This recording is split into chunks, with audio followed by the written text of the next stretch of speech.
It is Oscars week, so I'll be chatting about the 92nd Academy Awards coming up this upcoming Sunday.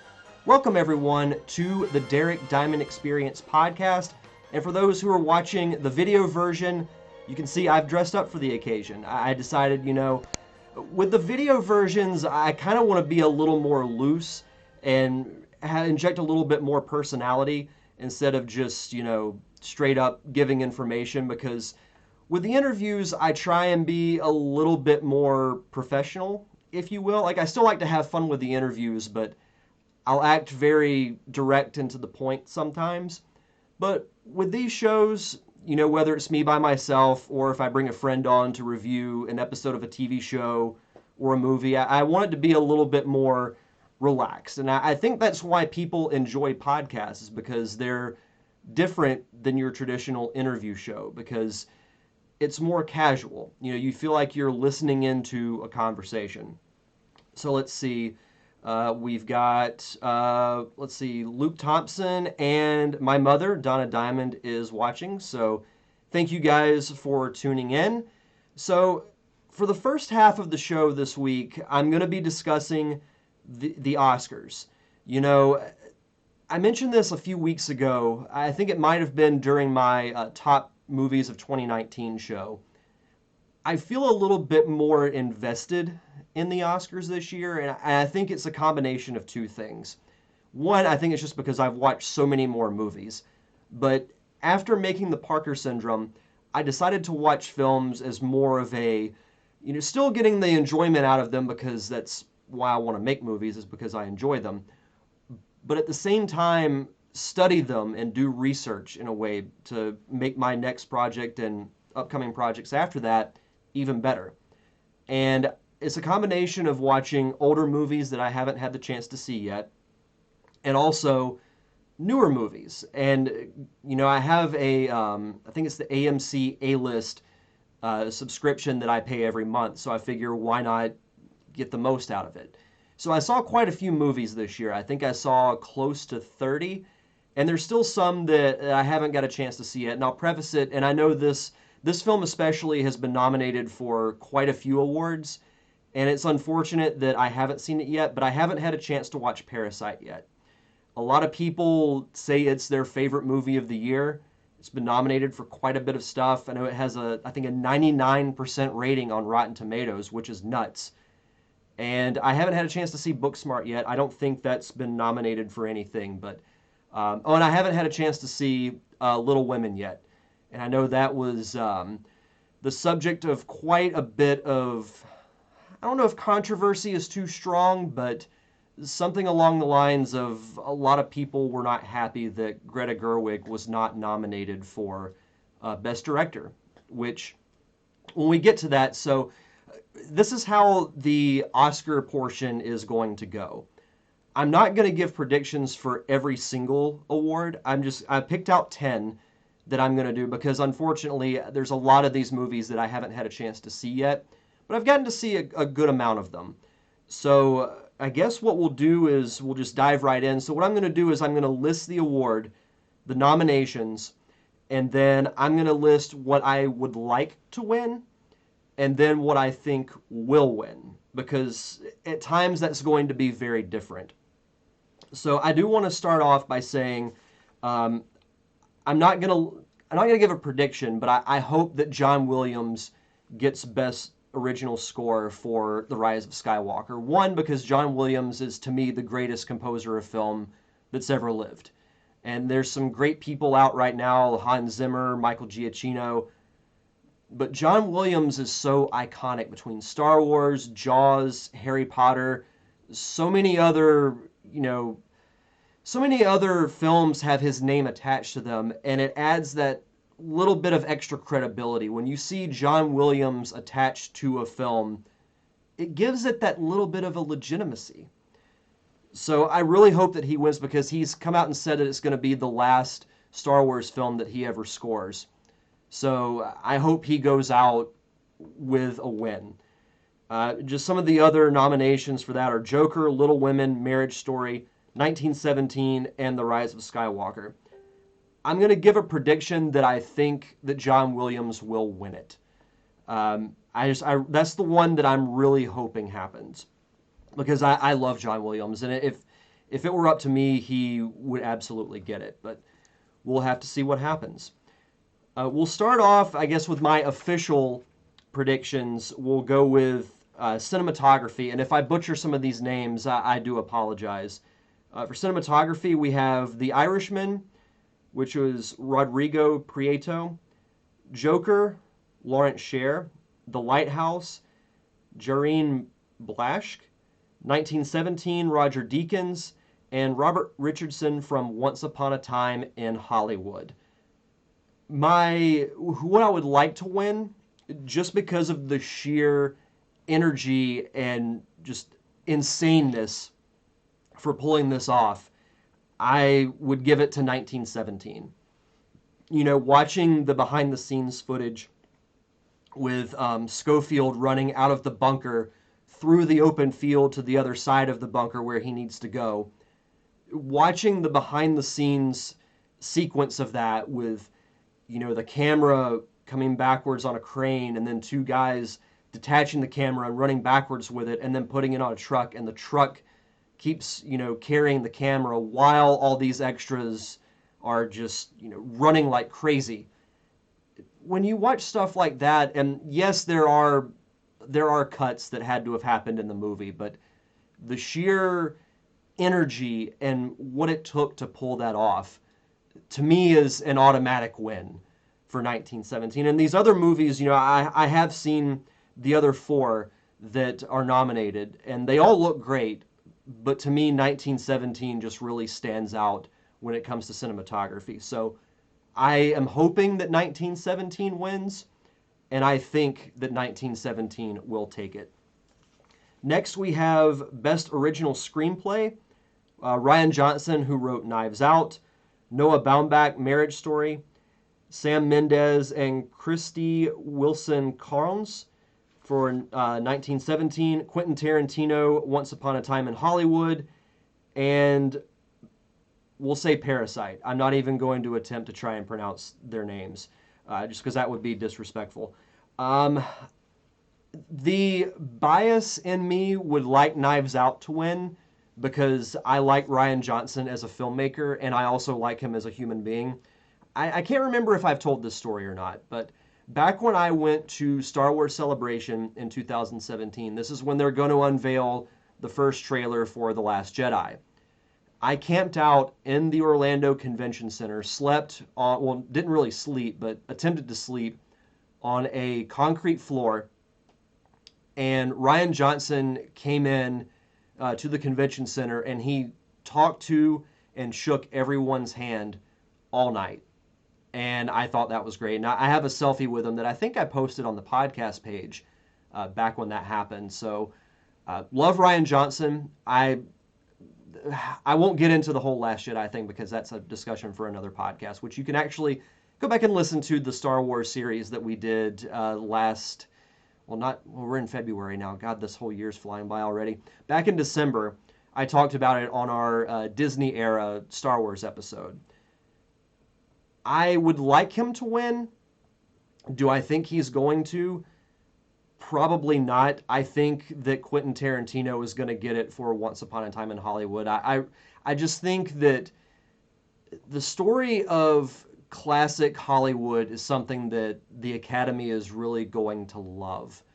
I can honestly see Once Upon a Time in Hollywood really making a huge run at the Oscars this year.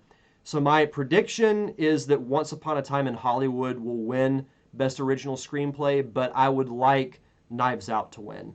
That being said, like all these other, I haven't seen Parasite yet, but the screenplay for Marriage Story was great.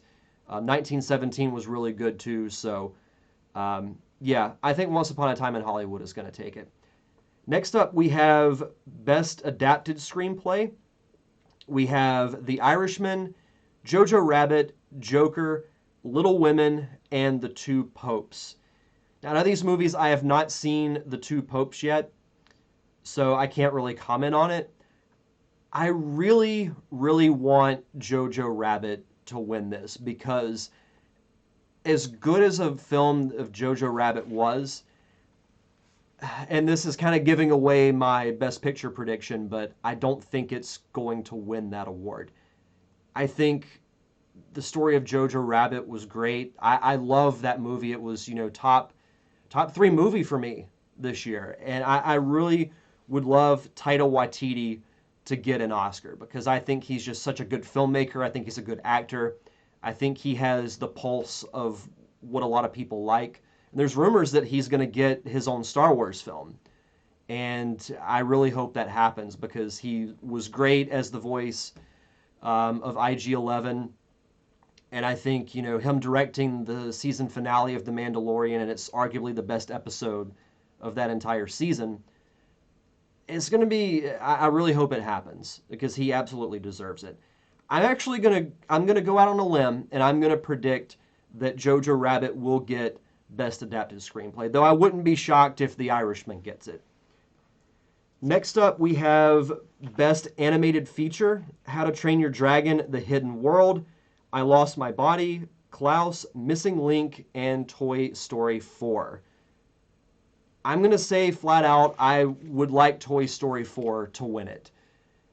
I remember being a huge detractor of this movie even being made because I thought the third one ended in such a perfect way. Like, to me, Toy Story 1 through 3 is really close to a perfect trilogy.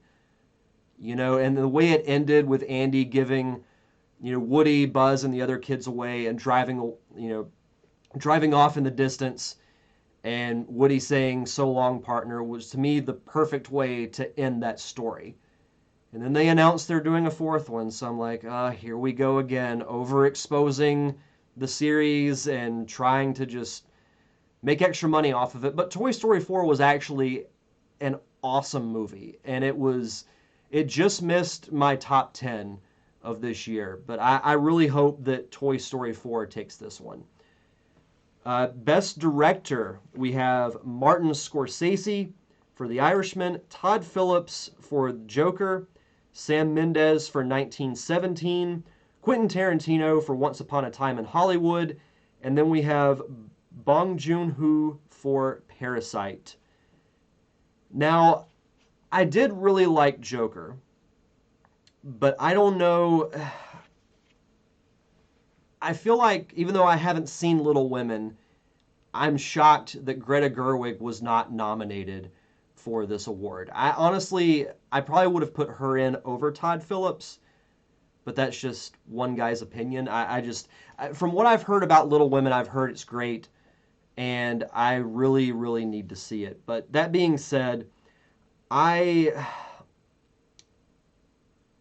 knock Martin Scorsese for his dig at the MCU, saying that it's not cinema, because I don't think you should be very snobbish or really particular when it comes to what you would call cinema, because to me it's such a broad art form that you can tell film and cinematic stories in so many different ways, and not just the way that Martin Scorsese makes his films. And he's made some great ones throughout the years, but I just don't think you can really knock the MCU for being what they are. And plus, I think the box office would argue that point differently.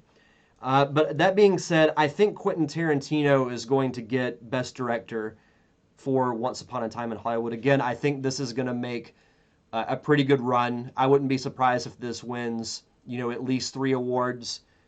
But that's and honestly, I think Tarantino should. Like, Once Upon a Time in Hollywood was, next to Pulp Fiction, my favorite movie that Tarantino's done. So I would give him the Oscar for it. That's who I think will win, and that's who I want to win, is Quentin Tarantino for Once Upon a Time in Hollywood.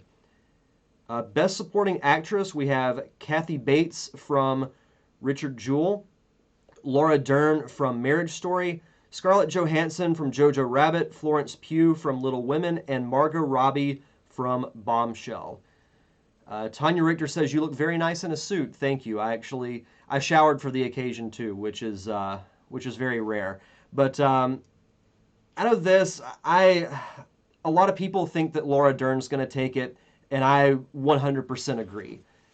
This was probably the most serious role I've seen her in. I haven't seen her in a lot of things, but she really blew me away in Marriage Story for playing a cutthroat divorce attorney. It was something that I wasn't expecting from her, but her and the dynamic she had with Ray Liotta was an underrated highlight throughout this entire film.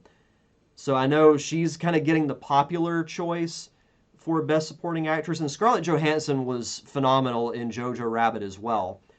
But I have to go with the popular choice on this one. I would give it to Laura Dern because she really blew me away with her performance in Marriage Story. So I think she's going to get it, and I hope that she does get it. Let's see, Best Supporting Actor, we have Tom Hanks from A Beautiful Day in the Neighborhood, Anthony Hopkins from The Two Popes, Al Pacino from The Irishman, Joe Pesci from The Irishman, and Brad Pitt from Once Upon a Time in Hollywood. Brad Pitt seems to be a popular name as far as who a lot of people think is going to win this award. I loved Joe Pesci in The Irishman. You know, I know he's known primarily for his gangster roles like Goodfellas. I personally know him from being one half of the Wet Bandits in Home Alone. But seeing him acting again in this type of role was great. And to me, he was the highlight of that entire movie. De Niro and Pacino were really good too. But seeing Joe Pesci back in a serious gangster type of role was awesome. Who I hope wins, and my Aunt Leah it actually took that from me. Well, not took it from me, but she agrees with me. I hope Tom Hanks gets it because A Beautiful Day in the Neighborhood was an okay movie. It wasn't the greatest that I've seen. Part of me really wanted to put it on my top 10, but it just missed the cut along with Toy Story 4. Tom Hanks' performance really drives the movie, and it's crazy to think that he's not the main character, but every time he's on screen in that movie, you're paying attention, and it's almost scary how well he played Fred Rogers. I really hope he gets it, but again, I just have this feeling that Once Upon a Time in Hollywood is gonna go on a tear. And my prediction, even though I want Tom Hanks to win it, I think Brad Pitt will win. So my prediction is that Brad Pitt will win Best Supporting Actor for his role in Once Upon a Time in Hollywood. He was great in that movie, and I will say his style with the Hawaiian shirt and everything, like that's probably going to be my style in about 10 years. Let's see. Lead actress.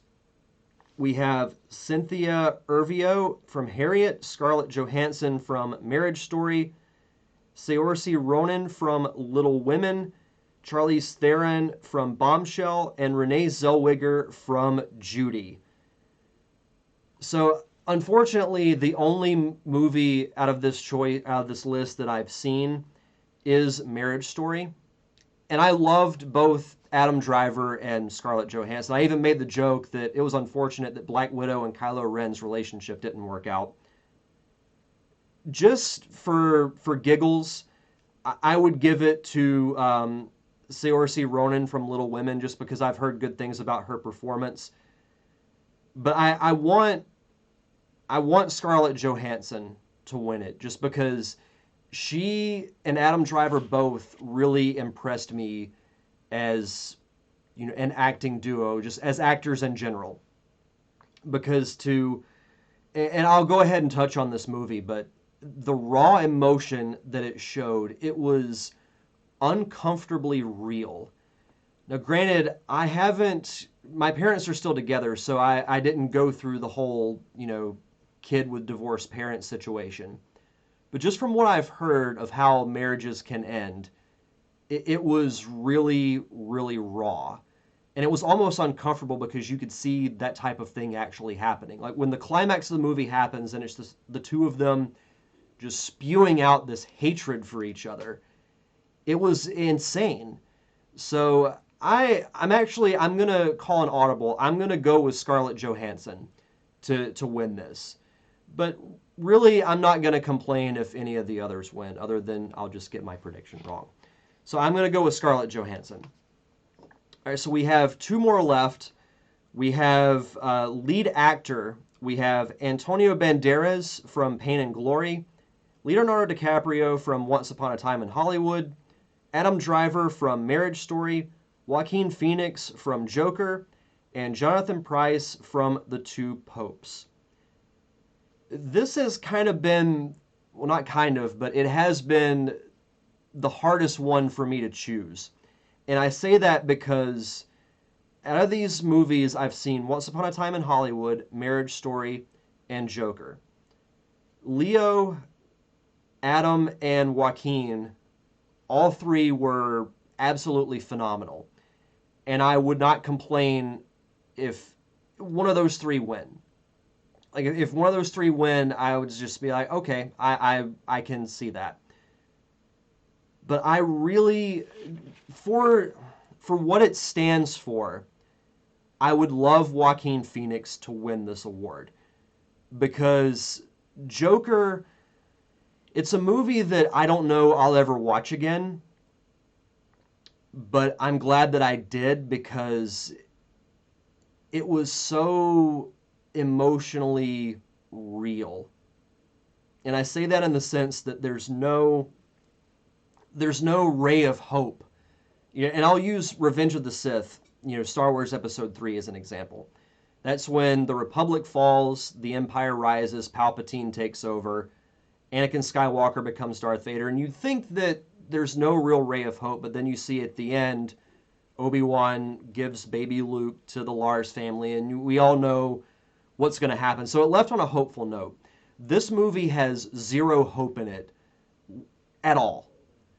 From the very beginning, it is a very dark, depressing movie, and it only gets worse once Joaquin's Arthur Fleck character becomes the Joker and embraces that part of his personality. It's very depressing, but it has some unbelievable acting in it.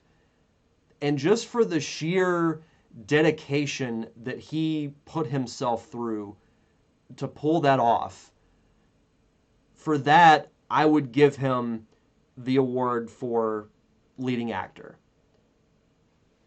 If it's not him, then I hope Adam Driver gets it. Again, for just the sheer raw emotion that he portrayed during the climax of that movie. So I'm going to go with Joaquin Phoenix as my prediction and who I want to win for lead actor. And then to end things, we have Best Picture.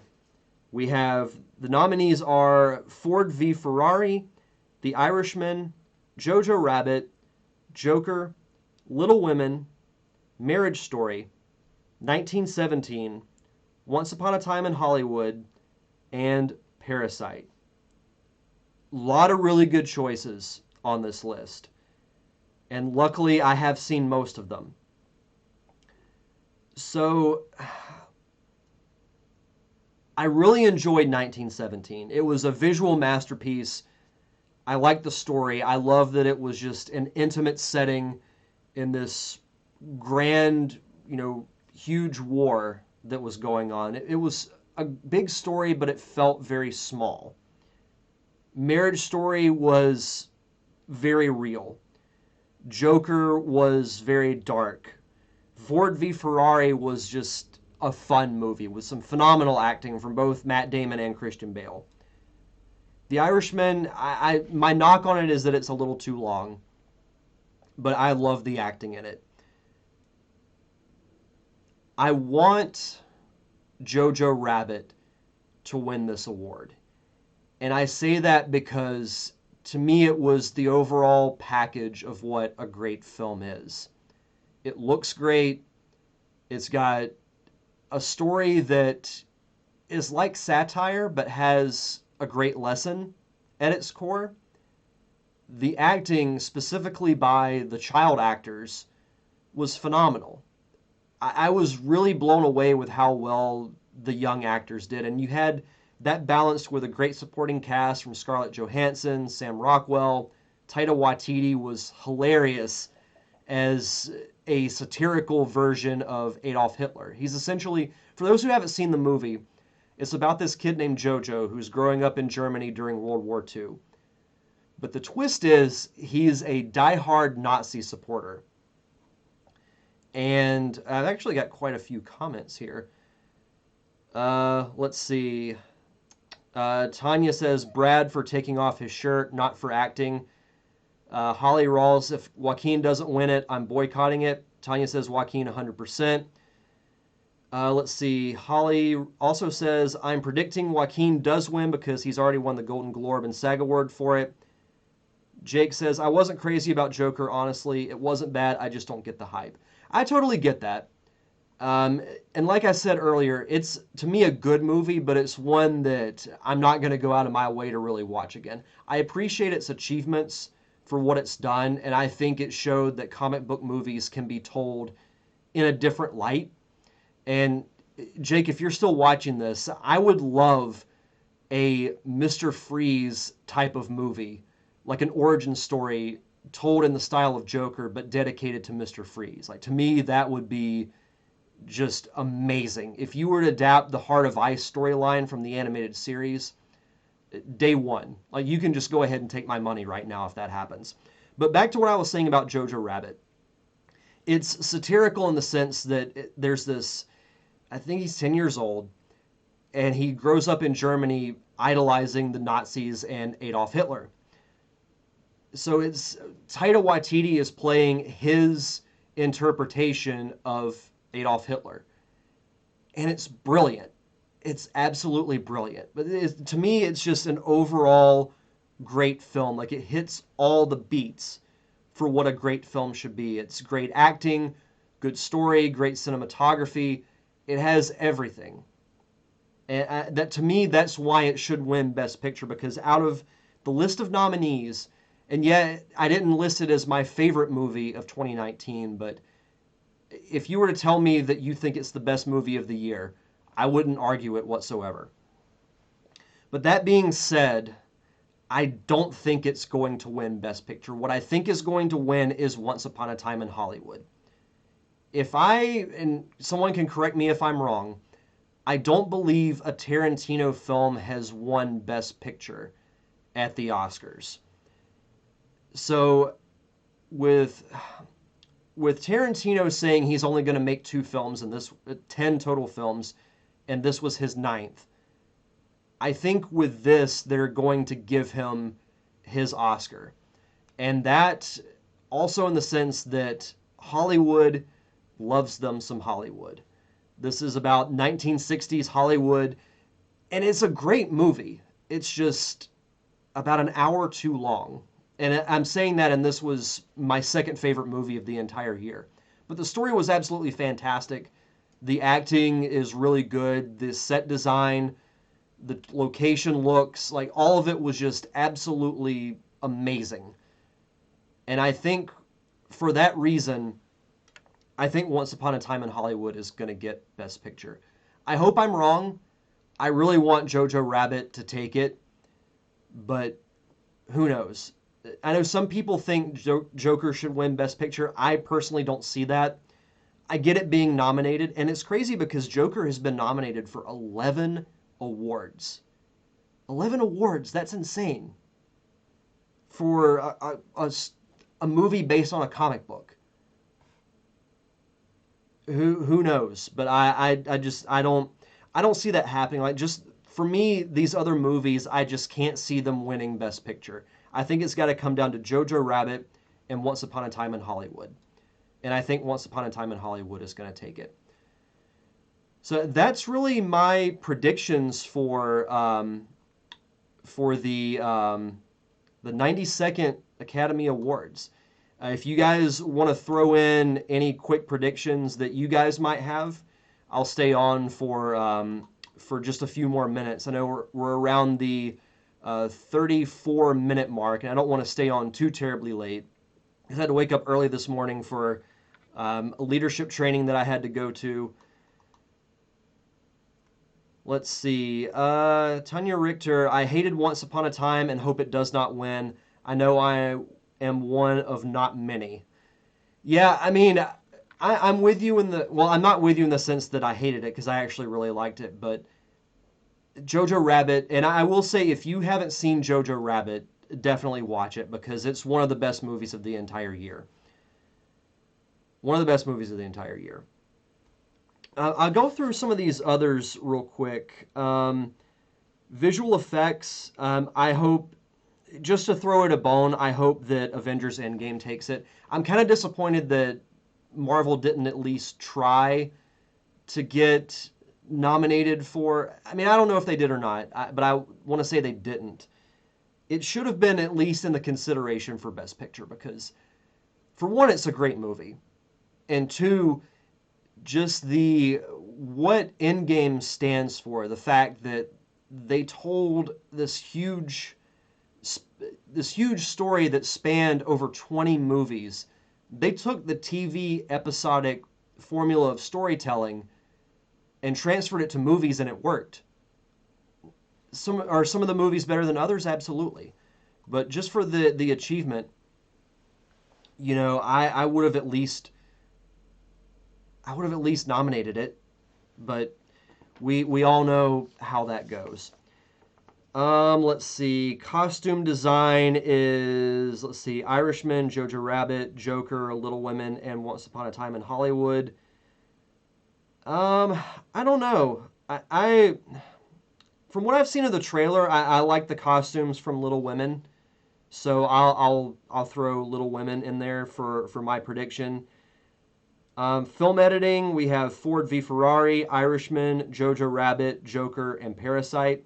I would give it to Jojo Rabbit just because, to me, the way that movie was put together was nearly flawless. How 1917 is not in there, I have no idea. But yeah, those are just some. And Tanya says, as always, perfect podcast. Thank you for watching. Yeah, thank you. I think we had close to 10 people watching tonight. I don't know if I'm going to be doing a live show next week. I'm honestly not sure what I'm going to be doing for the review portion. I had talked about doing a Oscars reaction show. I might still do that. I'm actually going to be going to Daytona this weekend. So I should be back sometime Sunday night. So if I'm not back too terribly late, I'll do a reaction show. If not, I'll figure out something to do. Brandon Purdue just getting here, not home at the moment, so I will have to go back and catch what I missed. Yeah, definitely do that. And yeah, anybody who wants to go back, I mean, the original video it'll always be stored on Facebook, and then I'll clean it up a little bit and then throw it on YouTube, and the audio version will be on, as you can see on the graphic on the side, Apple Podcasts, Stitcher, Spotify. Now available on Google Podcast as of this past weekend, so a little bit more exposure for the show. And as always, I'm always open to feedback. So if you guys have ideas for shows that, you would like me to do, I'll be more than happy to do that. I'm really enjoying doing these live shows, now almost every week because as I mentioned last week, doing these by myself is not very easy. And, I've stumbled over my words a couple of times, but that's just the nature of live podcasting. You're going to stumble over your words. You might stammer or something like that. My mom says, great podcast and congratulations on your award today. Yeah, so I was at leadership training today, and I won a Bright Spot Award from the Studer family of companies. And that's essentially when your supervisor will write into our owner recognizing, an employee of theirs for doing work that goes above and beyond what they're supposed to do. So it was really cool to get that award. And the reception I got as a result of it was really humbling. So it was a really cool thing. But back to what I was saying earlier, if you guys have ideas for shows that you would like to see me do, because I enjoy doing the live podcast because it's a new challenge for me. And video, I think, is something that was a little overdue. You would think with video being my background, I would have done this years ago. But I liked I don't want to say simplicity of doing just audio only shows, but in a way it was a bit easier. But back, a couple of years ago when I decided to change the format of the podcast, that was a new challenge for me. Same thing with doing these live shows and doing video. It's a new avenue. It's a new challenge for me to do. And going back and even watching the live show I did a couple of weeks ago, I barely looked at the camera. I was too busy just kind of looking around like I'm doing at this moment. So it's just, it's an evolving thing. I don't want to be doing the exact same thing all the time. So that's what this video stuff is for. And it's, something that I'm going to be tweaking. I've got a little bit of a new audio setup, so I'm interested to hear how it sounds because I'm using my mixer instead of my USB microphone. Oh, Mr. Adam Waldron has joined. Hi. Adam, before I close out my show, if you want to throw out some quick Oscar predictions, I'll stay on for a couple of more minutes. But just to give you guys a heads up on some things that are coming up over the next couple of weeks. As I said, I'm not exactly sure what I'm going to be doing next week. If I'm back home in time, I'll be doing an Oscars reaction show. If not, I'll figure something else out. I might review the new Harley Quinn movie that's coming out, because I think that comes out this week. Then the following week, I'm actually going to be doing a Power Rangers roundtable that will coincide with an interview I did with Catherine Sutherland, who was the second Pink Power Ranger. I think she came in during season 3 of Power Rangers. And she's also going to be a Pensacon guest as well. And that's really kind of it as far as the immediate stuff goes. Let's see. Brandon Purdue, I like the live interaction, but in the past I have listened to the podcast while driving. Well, you can still do that. This is going to still be on the audio version that comes out on Thursdays. Adam wants to do a live review of 911 Lone Star. I might actually, Adam says 1917. I hope 1917 wins something. If it does not win Best Cinematography, then there's clearly a problem. Because to me, that movie was just, and I mentioned it earlier, is in a league all on its own as far as cinematography goes. Ford v Ferrari was underrated? Absolutely. I would absolutely agree with that. To me, that was another good overall movie. It had the feel of a big budget Hollywood film, but it had the little nuances like the good acting and, the fact that it was inspired by true events was a really cool thing. And I had no idea that, that was even the case. But yeah, that actually, I will think about that. We'll just have to talk Trincali into doing it. We should do a watch along. For those who haven't seen it, watch the commercials for 911 Lone Star. That might actually be something that I do at some point for the podcast. Let's see. My Aunt Leah says, agree, underrated. Yeah, I want to watch that movie again. Because I only saw it the one time when Adam and I saw it in theaters. So I really need to watch it again. I really need to watch Parasite. I need to watch Little Women. I need to try and watch Parasite sometime this week. I really should. I feel bad because I meant to watch it during the break. Heather only saw Jumanji. Jumanji was a fun movie. With Jumanji, with movies like that, you have to look at them for what they are. Because some people will bash them. But I love Jumanji. But yeah, I think that's going to be where... so she says Jumanji. Yeah, Jumanji should just win all the awards. You know what? I'm just going to change my entire ballot and write Jumanji in for everything. But yeah, I think that's where I'm going to close out the podcast. For those who are listening or watching live, thank you guys for tuning in. For those who are listening on the download, stay tuned for my interview with artist and former makeup designer Christopher Burdett, who will also be appearing at Pensacon later on this month. If you want to follow me on social media, Facebook, Twitter, and Instagram at DDiamondPodcast. And since Adam's watching, I'll definitely be sure to give him a shout out for this. Thank you to the Unicorn Wranglers for supplying the theme music for the podcast each and every week. You can find them on Apple Music, Google Play, and Spotify, I believe, to check out their last couple of albums that they've done.